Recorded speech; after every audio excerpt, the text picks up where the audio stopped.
Hello, I'm Adam, And I'm Adrian. and welcome to Cast from the Crypt. I do that every time we do a Friday the 13th one. You do. I You do. Well, it's Sunday the 15th right now, but I know how I spent Friday the 13th. How did you spend yours? Not watching this movie. I actually watched it today, but Oh, wow. Well, you did it on the wrong day. that being said, I've seen this movie a lot. Oh, yeah, I'm So sure. it's probably honestly like top five ones I've seen the most in this franchise. So That's fair. Yeah, I was thinking about it, and I'm kind of like amazed that I haven't seen this one as much as the others. I think I might have only seen it like once or twice. I've seen all of them once or twice, but some of them I've seen like a lot of times. I've seen Jason X so many times. I've seen the first one. I couldn't tell you how many times. I've seen Jason Lives a lot, but this one, uh, maybe not underrated in general, but underrated in my head after seeing it again. Jason Lives is definitely the one I've seen the most, Yeah. and probably my favorite. It's that one or Jason X. This movie, I think I have seen it the most because it's the next one with Jason in it. I've probably seen the original the least. Wow. And of course, I've seen it several times. But yeah, this one is fun because it is our first chance to see Jason. Yeah, this is the one with Jason in it. This is how I described it to people. Yeah. I think that speaks to just how much more of this franchise you've seen to me. I've seen all these movies. I've seen every movie this franchise has produced, but you've seen it multiple times over than what I've seen. So this is really your bread and butter.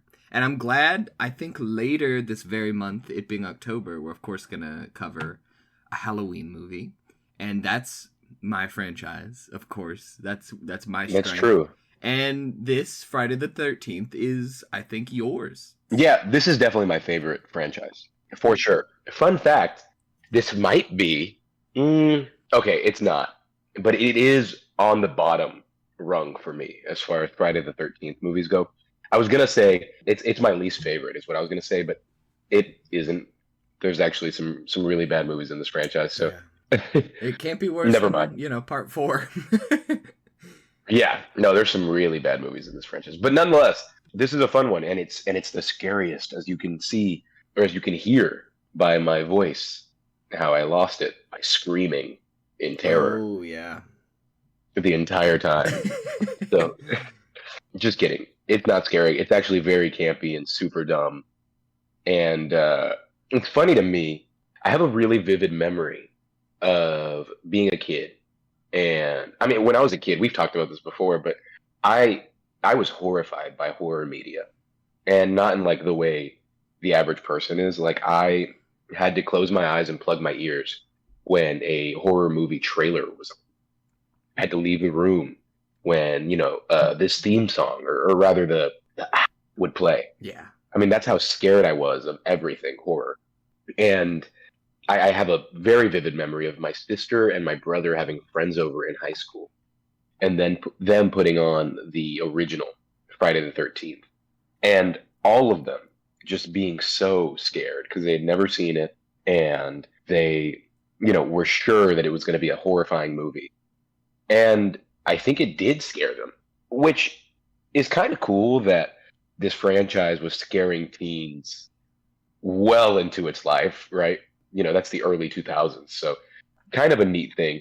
But it's also just crazy to me how desensitized and gross I am that I feel nothing watching any of these anymore. And like haven't for some time. And it's kind of crazy to think back to that time in my life when horror was something I really abhorred and hated. And honestly, I can thank this franchise for making me enjoy it so much. This franchise made me find the fun in horror like nothing before, and was actually a stepping stone for me. So, kind of special. Yo, that's really fun to hear. Yeah, I'm glad. This is, really don't have the memory of when I first saw these Friday the 13th movies. They just kind of are there. I've always seen them in my memory. But no, I think back to those days where, like, I was never, like, anti-horror. You know, I would be obviously afraid of horror movies as a child, and like had seen movies that truly were terrifying to me as a kid. And I would, like you said, I had this like stance I would sit in whenever I watched a movie where I had my hands hooked under my ears and my fingers just below my eyes. So that way, if something scary happened, I could instantaneously plug my ears and shut my eyes. But I would watch every movie that way, and pretty quickly as I got older, I'd sit like that, but I'd never have to do it. I'd never have to actually use it. And seeing this movie, and the first one too, it being from the early '80s, this movie came out in 1981. I don't think you're a psychopath for being desensitized to it because it is goofy. It is like early '80s horror. It's a fun like sign of the times. It feels very '80s and it feels nostalgic, even if you were not alive in the '80s, you know, like you or me. But it Yeah, is it's like, kind of yeah, timeless. exactly. It's timeless. It's a great word for it. Yeah. It's that goofy '80s kind of low budget slasher though. It feels It's like home, you know. it does feel like home. It also is egregiously horny. Oh And man, of course, Friday the 13th as a franchise is super horny and very weird. This one though is like ridiculous. take a They're all shot. ridiculous, but Yeah, take a shot anytime a girl takes a shirt off in this. I It's would die. absurd. Yeah, I would be in the you'll ER. take like 10 shots probably. Yeah. That's my guess. Yeah, no, it'd be rough. That kind of sounds fun though. Maybe with like Yeah, a lower proof alcohol like I know. soju. I always try to make Um drinking games like that and then end up throwing up because of that. I side tangent, but like one of the first times I'd ever like really drank when I was like 19, I watched Hereditary and took a shot every time I heard a and I ended that night throwing up. And what spent a the rest of the terrible night. movie to pair with a drinking game. Yeah, yeah, I get a little queasy Uh when I hear that now. yeah, that's fair. That's And fair. I'm cautious with my drinking games now, but I want to play a Friday the 13th one. That would be fun. My favorite, conveniently, my favorite part of this movie is the cold open, and Yeah. I think it's really really fun. Especially, it's interesting to me after watching the original Scream fairly recently with you, the way that this opening plays out, and I never really thought about it this way, but essentially, right, you've got a cold open that introduces you again to Alice Hardy, who is played by, I believe the actress's name is Adrienne King. But Alice Hardy is, of course, recovering from the events of the first movie. And if you've never seen the first movie, it's commonly inaccurately believed that Jason's in all these movies. If you've seen the first movie, you know that the killer is his mother, Pamela Voorhees. And it's a big reveal. It's kind of supposed to be shocking and subversive for its time because it was a woman serial killer. We've talked about that in a show in a past life, Adam and I. But what's really cool about this movie is that we have Alice Hardy in the very beginning. We are sympathetic to her because we followed her for the entirety of the first movie. She is thought to be dead at the end of the first movie because there is that jump scare with Jason jumping out of the lake and grabbing her. A really fun classic moment from that first movie. But in this movie, they kind of write it off as a dream. It's something that she dreamt. So she's got an apartment. She's living alone. You can tell she's trying to give herself some space after that really, really traumatic experience. And then she's just murdered with an ice pick. And this isn't a short cold open. It's pretty long. I mean, we hear her talking to presumably family on the phone. We see her and just how ravaged she is by this experience. It's affecting her sleep, right? She's kind of become a recluse. And as they build this character, Adrienne King's character of Alice, and we are led to believe we're going to follow this girl for the entirety of the movie, a la Drew Barrymore in the first Scream. She is ripped away from us, and boom, there's the title screen, and I love it. I think it's really, really fun. I think it's effective, and I do think it's unfortunate the history behind why she was taken out of this movie so early. I don't know if you know this, but Adrienne King was like being horrifically stalked and harassed after the first Friday the 13th movie, and she really did not want to be a part of this film. She wanted a really small part, an insignificant part, because fame had kind of ruined her adolescence or her young life, right? Her early 20s. So that's unfortunate, but makes for a sick cold open. Yeah, I didn't know about that, and that is unfortunate. I don't know. You kind of hope that like the horror movie fan base, especially from like the 80s, is a little more, I don't know, open, a little less sycophantic, maybe. Because you hear like Star Wars fans are always like famously lunatics, but horror fans are usually like, "Oh, we love this cheesy movie," and you can't be too angry or too aggressive.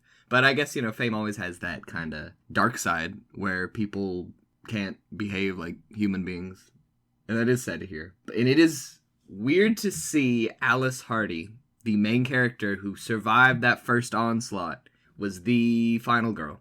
To see her right at the beginning, just, whoop, there she goes. Ice pick to the head. I do like the cold open, but I also think it is easily the most ridiculous part of this movie. Because for the rest of the movie, we get a real kind of character profile of Jason. We never meet Jason in the first movie. They could have really taken him in a lot of different directions. And it is interesting to see how he evolves over time, too, because this Jason's different than the Jason we get later on in the franchise. But to see the, like, wild child forest man Jason that we later see in the movie, and then we have to believe that he somehow got on a bus, found the yellow pages, managed to find Alice Hardy, he knew her name somehow, drove to her house, which was like in a city, and then kill her, and then go back into the woods of Camp Crystal Lake, and hope no one saw him. Which, like, later in the movie they talk about how he probably doesn't know the difference between right or wrong. He probably doesn't even know what killing is. Like, he's a simpleton. He has lived literally in the woods, raised by the wild, and somehow he just knew how to track this woman down to kill her. But okay. I don't know if you lingered on this as much as I did. No, I lingered on a lot. Yes, it's ridiculous. I do admit that. And one of the great successes of some of the later movies is that they do really different things with Jason. You and I are big defenders of the franchise reboot that, of course, failed, but it didn't pick up. It didn't relight the franchise the way they thought it would. But that, I forget if it's '09 or I think it what is year 09, that came yeah. out. Jared Padalecki, the Jared Padalecki one. That's Yes. the one I call it. But one of the great successes of that movie is that they expand upon Jason's character and make him more than just a simpleton. What's the name? Sloth from Goonies? Yeah. Like, that's kind of what Jason is. He's murderous like, sloth from Goonies. That's exactly what he is, yeah. Yeah. And, in that movie, they establish that he's a trapper and that he is good with knots and can make traps, and he has various weapons that he uses and that he's good with. And in this movie, he is just kind of a unfortunate looking dummy that also has a ravenous bloodlust. It's dumb. I mean, how are we supposed to believe that he made it all the way into the city, whatever city that is, and all of a sudden is just back in the woods? It's ridiculous. It's always ridiculous. However, anytime he leaves Camp Crystal Lake. If he ever leaves, It's like, okay, what?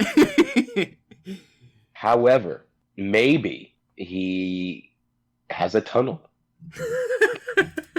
Okay, or maybe I don't know.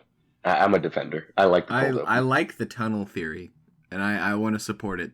So I'll say he tunneled into the city. Thank you. Yeah. Like you were saying, the 2009 remake, he was like this trapper, and that kind of aspect of Jason feels like it's an expansion on what they were kind of going for in this movie. Because he does, like, trap a few people later on. I think he, like, literally with a bear trap. He has this crazy trap that, like, is I don't know what you call it. Slipknot. That's what it is. It's like a Slipknot trap. And the idea of him living in the woods his whole life as a wild child, never, like, even interacting with another human being. he would have to survive somehow. He would have to trap animals. So, like, it kind of makes sense that he is. And this is the biggest hellbilly Jason, I'll say. Like, he's a hillbilly person. He's evil. He's in the woods. And he's gonna kill people that come near his territory.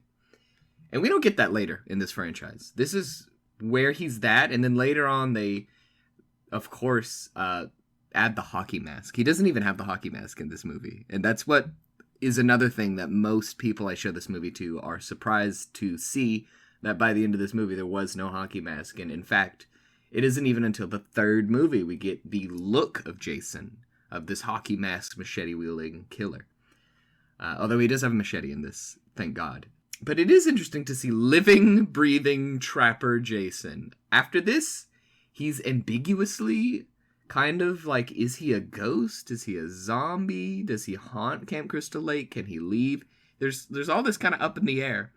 But here he's alive. And later on they confirm, yes, he's a zombie. And I think that's why you love The Final Friday so much, right? Is because that's when he's brought back from the grave as an actual literal zombie, rotting brain. And No, that's why I like Jason Lives. Jason Lives. Yeah, that's what it is. Yes. That cold open is one of the most spectacular things I've ever seen in my life. Yes, you're right. Yeah. And I love Zombie Jason. I think that is like the peak Jason. But I also really like to see how he kind of grows into that, you know? Michael Myers is always just Michael Myers from the get-go. Freddy kind of gets more tongue-in-cheek, but he's still like goofy Freddy, throwing out one-liners with that same look. But Jason has to like grow into what we perceive him as today. Like, he started as just a little boy with a distorted face at the bottom of a lake. And then he was a living man, and then he was an undead creature. And I like to see and imagine the character having, like, a full lifespan, you know? It is nice to see human blood and flesh, or flesh and blood, rather, Jason. You don't get to spend a lot of time with him as that in the franchise. That being said, I like the cartoonish direction this franchise goes later on. I think it's very hard to believe and stay engaged with the fact that this guy is just like running rampant on an area of the woods for so long, preying on so many people for so long. They had to spice it up. And it leads to crazy, awesome entries in the franchise like Jason X that are just out of this world ridiculous. But that's why I really respect this movie. Yeah, no mask, right? We're just getting an intro to Jason Voorhees, the character. We are paving the way for the rest of what is such an iconic franchise. And yes, the first movie is of course monumental and is very, very important because it's the first movie of the franchise, right? It bears the name. I, however, think this is probably the most important movie in the franchise. That's not me saying it's the best, but it's me saying I think this really paves the way for what becomes the iconic Friday the 13th franchise. And it's interesting because this movie failed horribly. It didn't do well, and it wasn't well received by people. But, you know, as you said earlier, right, it's maybe a little underrated. Not because it's fantastic, but just because of what it does and what it would do for this story in the future, you know? Yeah. I mean, in movies like, you know, Friday the 13th Part 3, Part 4, The Final Friday even, it's just more the same. It's Jason in his hockey mask killing people in the woods. And they take really no big liberties. The third one, kind of. But there's no real big, bold choices. And right here at the start of the franchise, like, they had no choice but to, like, make a decision. You know, what is this character going to do? What's Jason going to look like? What's the story from here on? And you do have to give this movie credit for doing that, you know, and for setting up the rest of the franchise. Because the first one didn't really set up the rest of the franchise. You know, it's, Jason is still out there, I guess. Is he a ghost? Is he a child? I guess so. I don't know. It was too open-ended, and this movie concretely gave Jason his body, you know, his physicality, and made him the imposing monster that we know him as. Yeah, it's worth noting this movie takes place, so the cold open takes place a couple of months after the incidents of the first movie, but the story, right, the actual plot of the film takes place about 5 years later. So some time has passed, and I suppose we're supposed to gather that Jason has stewed with this vengeance for a while and has now grown into a capable man, able to do the killing himself and avenge his mother because she is, of course, killed at the end of the first movie. Gets her head lopped clean off. That head does come into play at the end of this movie, and another reason I think this movie is so important. What an iconic ending! We could get to that later, but I love this ending. I think it's fantastic. And I don't know, do I actually think it's very good? I don't know. It's super dumb and campy, but it's pretty sweet. Yeah. It's pretty sweet. Oh, definitely. The biggest question that this movie does leave me with, and the franchise never answers this question. This is the most ambiguous thing. Okay, maybe you have an answer for me. So, in the first movie, Pamela Voorhees is killing these camp counselors as kind of a revenge thing. Her son drowned in the lake when he was just a boy because none of the counselors were watching him. They were all off having sex instead of watching her son. He was left unattended and he drowned. And the emotional weight of that has warped her into this killer. So then in this movie, she is killed, and Jason, we find out, actually didn't die in the lake. He lived and has been living in the woods and has grown up as this wild man. And now he has to avenge his mother in the same way she was avenging him. Okay, so she didn't know he was alive, right? She must not have, or she wouldn't be trying to avenge him. So yeah, I always gathered she did not know. Yeah. So how did he know about her? Was he just like watching her from a distance for the rest of his life? And then they do establish that he saw her get killed at the end of the first movie. So I guess he just watched her, but then, like, why? And why did they never interact? And why is he so obsessed with the head? And all those questions will never be answered. Well, he goes into isolation. I don't think it's far-fetched to think, because Jason was horrifically bullied because he has some sort of disability, right? They kind of allude to that the entire franchise. And, I mean, he looks off, too. I don't know how else to say that, but they're clearly, they're clearly depicting that he has some sort of like ID or issue, right?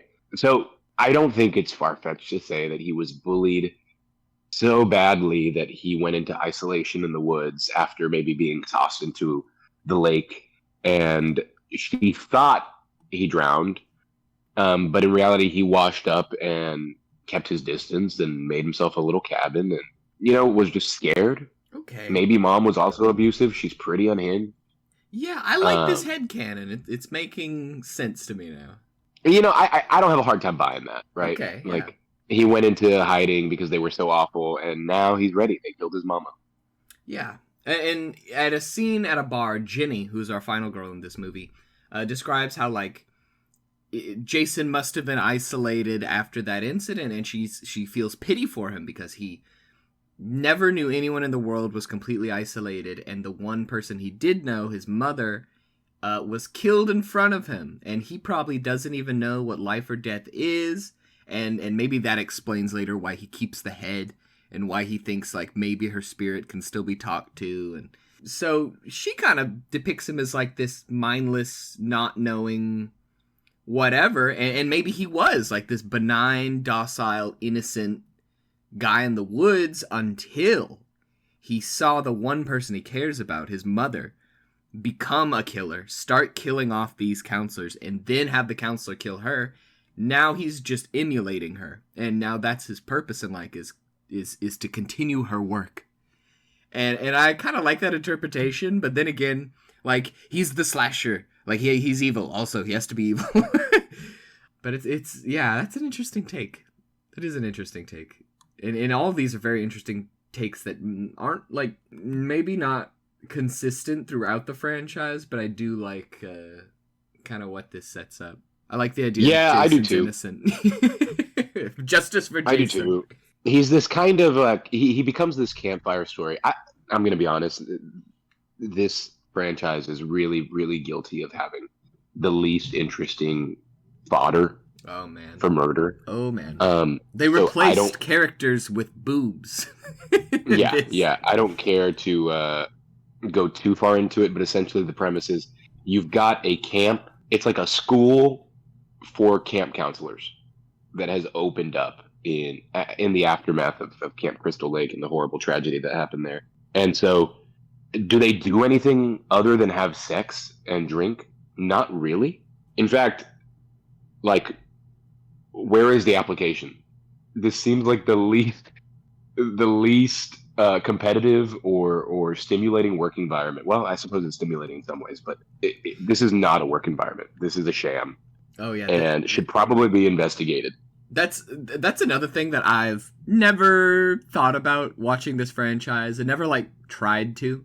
But now after watching this movie for, however many times I've seen movies in this franchise, I finally sat down and was like, okay, what's up with this camp? Because this isn't Camp Crystal Lake. This is a camp they started on the other side of the lake, Right. because Camp Crystal Lake is now known as Camp Blood because of this massacre. And so they were like, we'll just open a new one a little while away. But like, is this a church camp? Is this the Boy Scouts? Like, who are the campers? This is just generic camp. And then at one point, Paul, who is the older guy, he's not old. He's like just older than everybody else who is there as a counselor. He's the leader. I kind of hired everybody. And at one point he says, y'all are the best. Y'all have all counseled at other camps. And like, they're all kind of like veteran counselors, but like, what? Veteran counselors? They're all professional counselors. And they've done it at Right. mini camps across the country. And they've all gathered here. Like, what?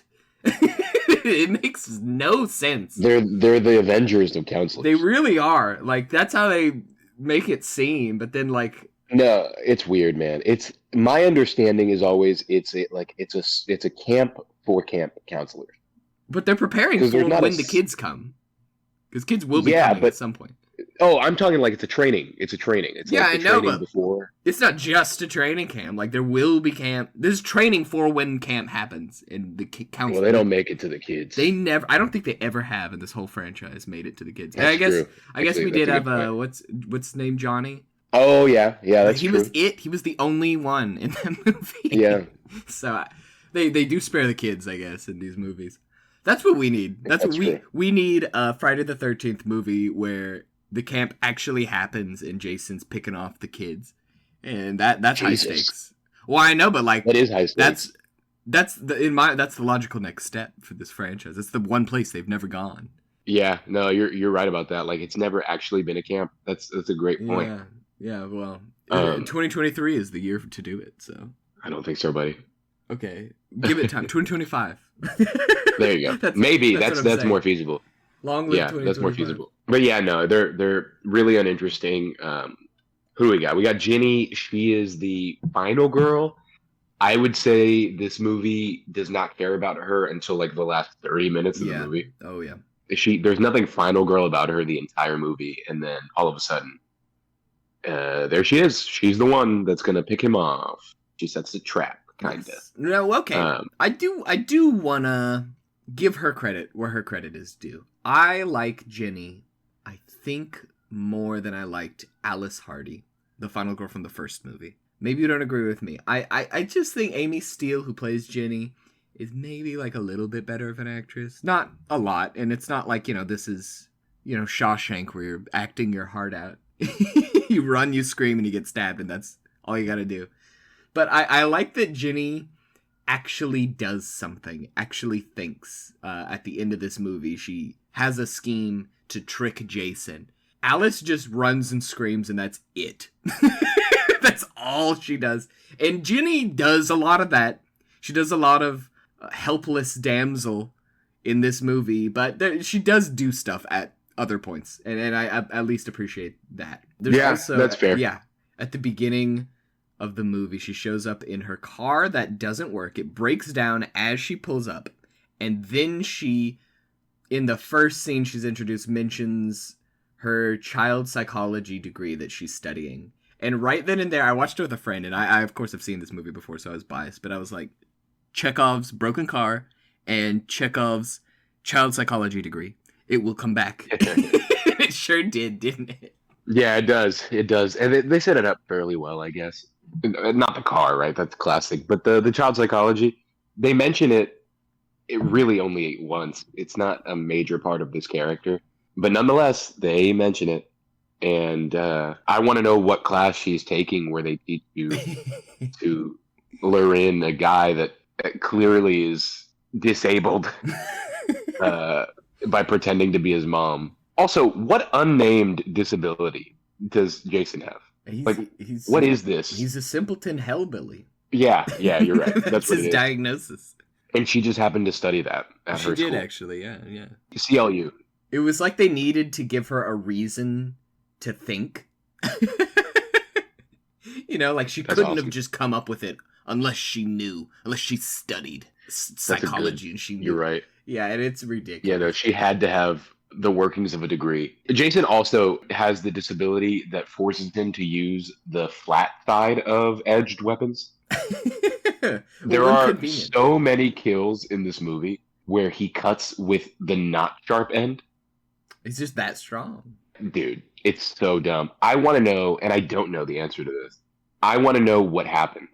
Was it that they had actual edged weapons that they didn't blunt, and therefore they had to use the blunt ends? I mean, what was it? What limitations were there?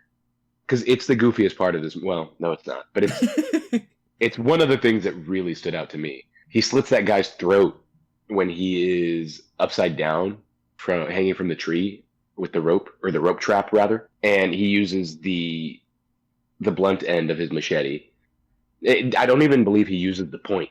I think he just uses the blunt end of the machete.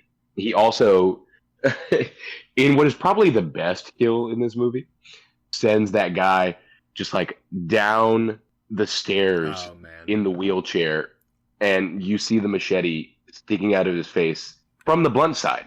It makes no sense. It's very odd. What's the guy's name? I think it's it's Mark. I've seen this movie enough, and yet their names escape me. When I watched this movie for the first time, I remember thinking, they show Mark, and he's this like athletic buff guy, but he's in a wheelchair, and immediately I was like, man, they're gonna kill this guy. Oh yeah. And then, it's pretty great. Yeah, and then they keep doing stuff like he's like, yeah, I'm gonna get this degree. He just keeps talking about how bright his future is, basically. And it was like, man, he's not living. He's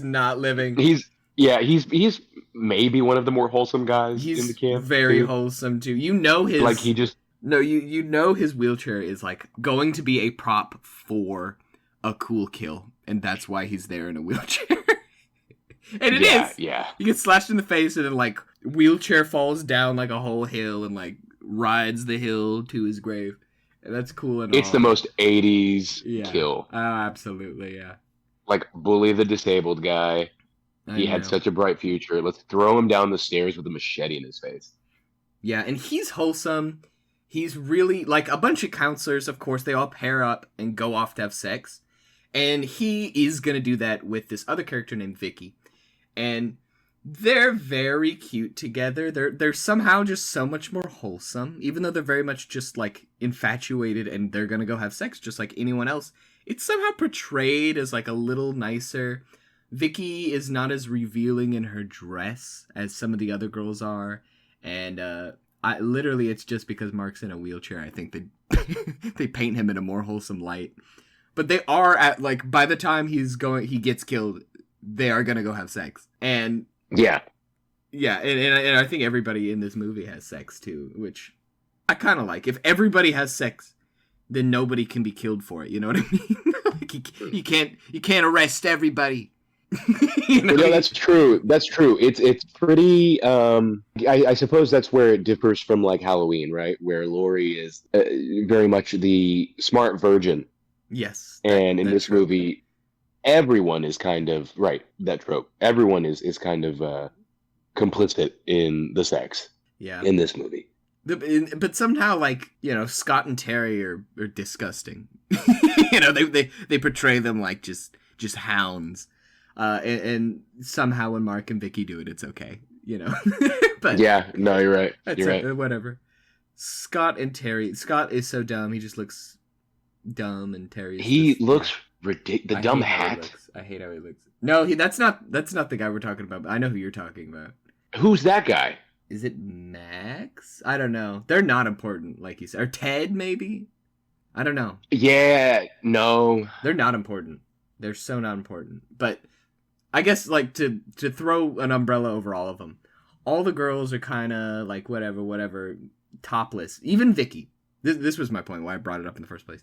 They're so wholesome and whatever, but then at one point, even Vicky, who's like this wholesome girl, she's gonna go get done up. She goes off, and there's a whole kind of long scene of her just getting undressed, and there's so much in this movie of like every single girl in this movie you're gonna see shirtless, even if it's not even like Vicky isn't like, you know, boobs in the mirror in the camera in your face as much as some of the other characters are, but even then it's like we just had to show we're naked, we just had to. And even when they're not naked, like nobody's wearing bras. I mean, it's oh man, yeah. So it's all purposeful. To speak to how sexually charged this movie is, one of the characters' names is Terry, and Terry is off with Scott, who's like the male most sexually egregious character. Terry shows up, very tight shirt, midriff out, no bra, half her ass hanging out of these tiny shorts she's wearing. And the whole her character is that her and Scott are flirtatious and she's just a vixen, and that's her whole character. Yeah. And this actress, Kristen Baker, before being in this movie, was actually in a bunch of like raunchy films. She's in like in the 70s, she was in a bunch of sexy films. There's a film she's in called That Malicious Age, Gas Pump Girls, Teen Lust. Jesus. Yeah, so they get like actual sexually explicit actors to be in this movie, like, and I know that's kind of like the bit of this movie, that's kind of the thing, is like these counselors have sex and then they're killed for it, but this movie is so gratuitous. It's so gratuitous. Yeah, it is. My favorite thing with Scott and Terry is that Scott's form of flirting at one point is shooting her in the ass with a slingshot. Every single thing Scott does is like what a shitty 13-year-old would do. Yeah, and it's like, dude, he's graduate. Unbearable. Yeah. Like, what are you doing? Like, he whipped out the slingshot like he's shooting cans off of Dad's, I don't even know, fence. Like, what are you doing? And then she turns around, she grabs her butt in pain, and she's like, like she likes it. It's like, what world are we in? What world? Yeah, we're in horror movie sexy world is where we're in. Friday the 13th, man. Friday the 13th. And I guess that's actually the point, probably. But they portray Jason as this big, dumb hillbilly. And yet everyone in the movie manages to be dumber. Oh, yeah. No. That's... What a great summation of this whole franchise. Yeah. Like, everyone thinks he's the dumbest guy around. And in reality, they're all, like, shooting people in the ass with a slingshot and having sex and dying. That's all they do. We did just watch Scream 2, you know, we were just talking about it, and seeing this movie, seeing this pinnacle of 80s slasher franchise dumb, this is exactly what Scream is making fun of. And Scream being satirical couldn't even be this dramatic and extreme and ridiculous. Because when you watch this movie, you are like, oh man. Like I think this is the movie I watched and had the biggest feeling of like, I'm yelling at the characters like, no, don't do that. Turn around. Why are you doing that? Oh, you fool. No. You know, tripping over nothing, making the dumbest decisions, actively. Sometimes you wonder, do they want to be killed by Jason? It's as if they're helping him. Because, man, every single person, maybe except for Mark, it feels like they should have died just because, you know, natural selection. Jason is natural selection, I know. Yeah, no, it's true.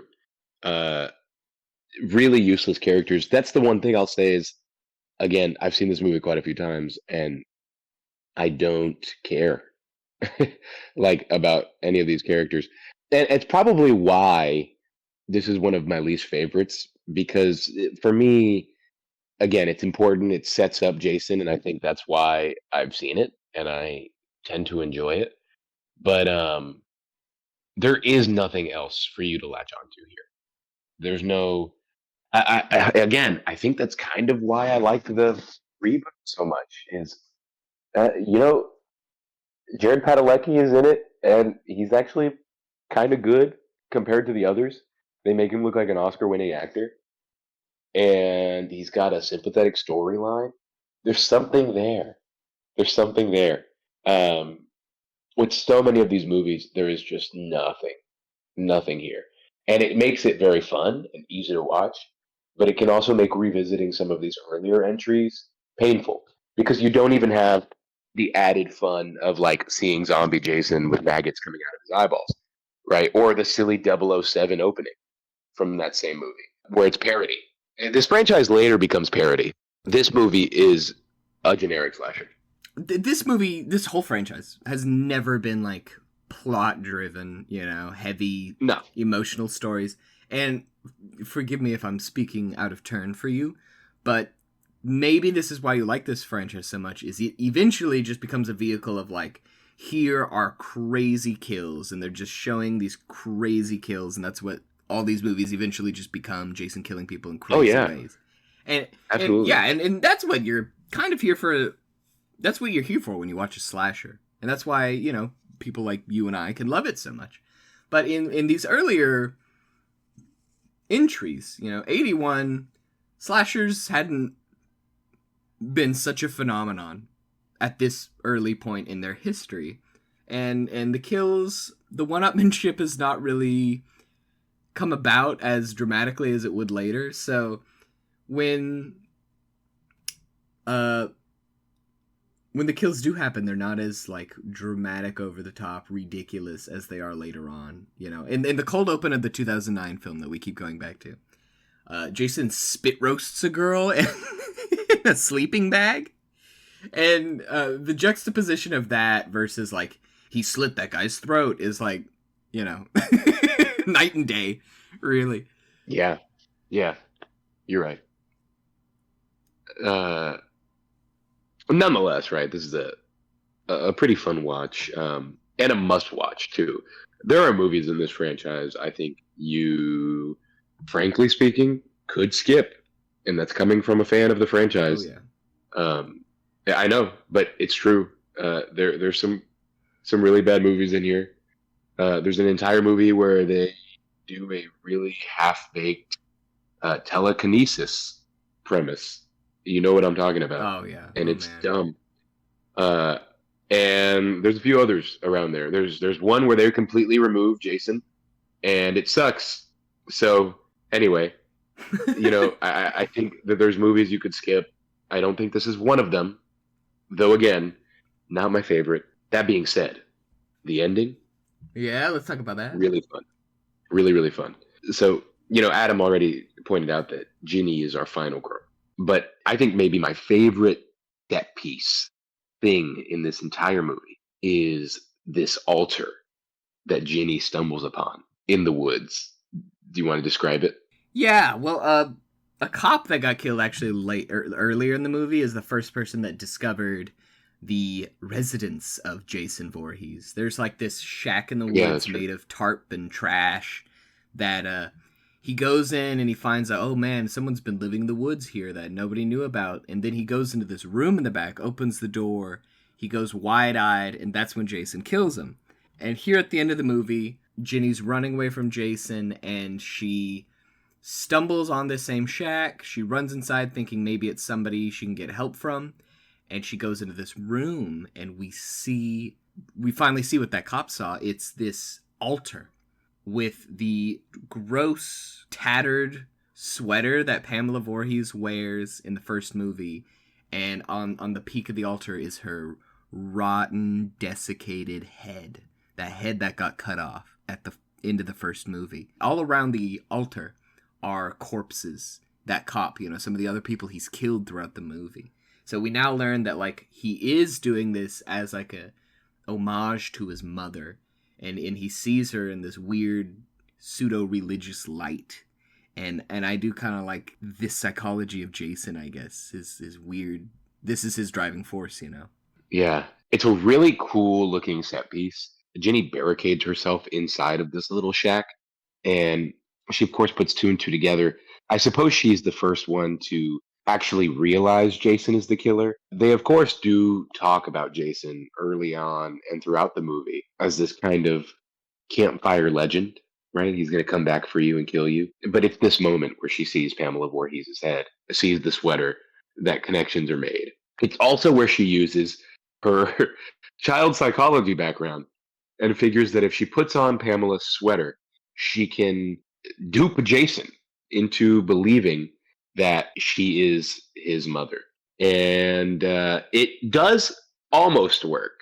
Jason sees Ginny in the sweater and does believe it's his mother, but also his mother's severed head is literally right behind her, and he eventually sees that and kind of snaps out of it. Right, he realizes that I guess he is smarter than we thought, is how I'll put it.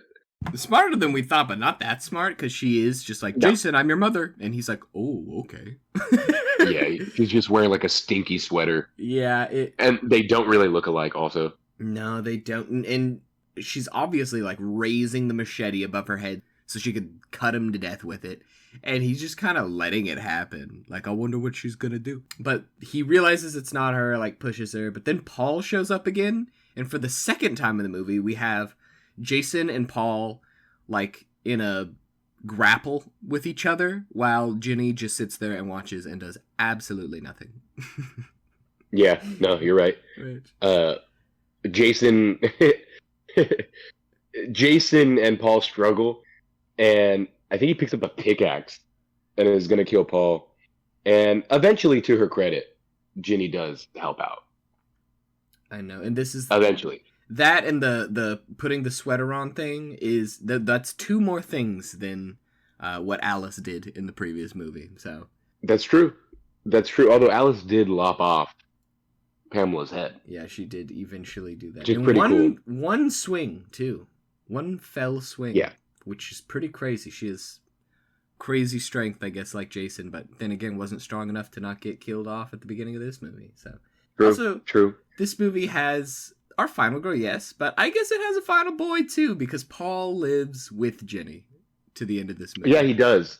He does. Ginny is able to stab Jason in what's clearly a non-fatal like blow. She stabs him in like the shoulder, and they think that he's dead, so they end up going back to the cabin, and they're hearing noises. They do think that maybe Jason followed them, and it turns out that they find that damn dog. Yeah. That like Muffin. It's Terry's dog, right? Yeah. Muffin. Muffin, who we see is eviscerated at the start of the movie. Yeah, like whose dog was that then? Well, okay, so this scene is, we later find out, the classic end of the movie. You thought he was dead, but he wasn't. And he jump scares and then kills off the main girl, and then that was a dream. So this is a dream, and I think the idea is Muffin shows up as a living dog to kind of clue you in that something's wrong, that this is a dream. And then Jason comes and jumps through the window and grabs her without his mask on, and we get to see his horrible sloth face. I guess I never put that together. Yeah, but I always just thought, oh, I guess like another dog died. Yeah, but it doesn't make much sense, and it is kind of dumb, and like, well, we do this at the end of these movies, and that's something that they quit doing too after a while, because there's no reason to do it. It doesn't make sense. It doesn't always work. The ending of this movie is notable because we do see Jason without a mask briefly. I know, briefly.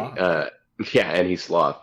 He's super gross looking and lumpy, and the jump scare ending thing, I guess it doesn't really do much for me, but it's classic, right? Kind of not related, but another thing that this ending made me think about how Jason has his mom's head is like, so when the cops showed up at the end of the last movie, did they just like kind of not worry about where the head of this corpse was?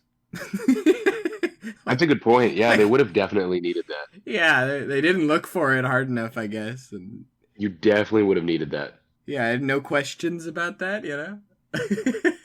But sure, whatever. This is definitely not my favorite of this franchise. You know, far from it. But if someone came to me and wanted to really get into this franchise, I would tell them not to skip this one. Because, like I said earlier, it is an important stepping stone that we see in the development of Jason as a character, at least. So I appreciate it for that. I appreciate it for what it did for what it set up. I appreciate it for the fact that it dared to be Friday the 13th Part 2. But other than that, there are better entries in this franchise. Oh yeah, no, I'd say my favorites are the ones that take themselves less and less seriously. Not that I think this movie takes itself very seriously, but I think it's got a handful of really, really fun parts, and most of it is just your classic horny people being murdered by Jason. Oh yeah, And that's the W of this movie is that we have Jason finally. I used to write off this movie a lot. It was one that I would watch as like the beginning of maybe a marathon of a selection of Friday the 13th movies, but I never really watched it because I was like, man, you know what movie would kill right now? That part two. But it is special. It's important, and again, not to beat a dead horse, but certainly not my favorite. Nonetheless, we got to take in the franchise as a whole. yeah. I'm glad to have rewatched it too, because this is not one that I've seen too many times. Well, there you go. That is definitely all for me. So thank you for joining me. Oh, me Adrian. too. Thank you, buddy. Of course, of course. Thank you everybody for listening.